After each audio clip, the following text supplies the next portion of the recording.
ఇలా గతంలో కేసీఆర్ గారు సన్న బియ్యంతో కడుపు నిండా అన్నం పెడితే ఇలా గొడ్డు కారం పెడుతున్నారు. మీరు ప్రతిరోజు కోడిగుడ్డు ఇచ్చే మెనూను పెడితే వారంకు 2 రోజులు మాత్రమే కోడిగుడ్లు ఇస్తున్నారు. అది కూడా ఆ కోడిగుడ్డు కూడా నీళ్లు వాసన వస్తుంది, మేము తినలేకపోతున్నాము అని చెప్పి పిల్లలు చాలా బాధపడుతున్నటువంటి పరిస్థితి ఉంది. అంటే ఈ ప్రభుత్వం వచ్చిన తర్వాత గురుకులాలను, ముఖ్యంగా కస్తూర్బా పాఠశాలల్ని, ఎస్సీ ఎస్టీ బీసీ మైనార్టీ పాఠశాలల్ని నిర్లక్ష్యం చేస్తా ఉన్నారు.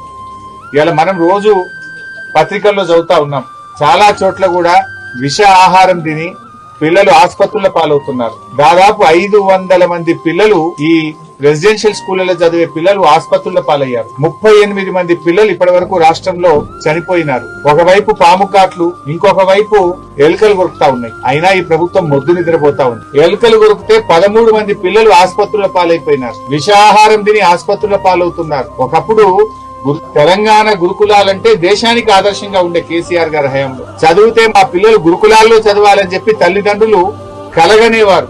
కానీ ఇవాళ తల్లిదండ్రులు కూడా ఇక్కడికి వచ్చి సవితక్కకు నాకు చెప్పి కళ్ళలో నీళ్లు పెట్టుకుంటున్నారు.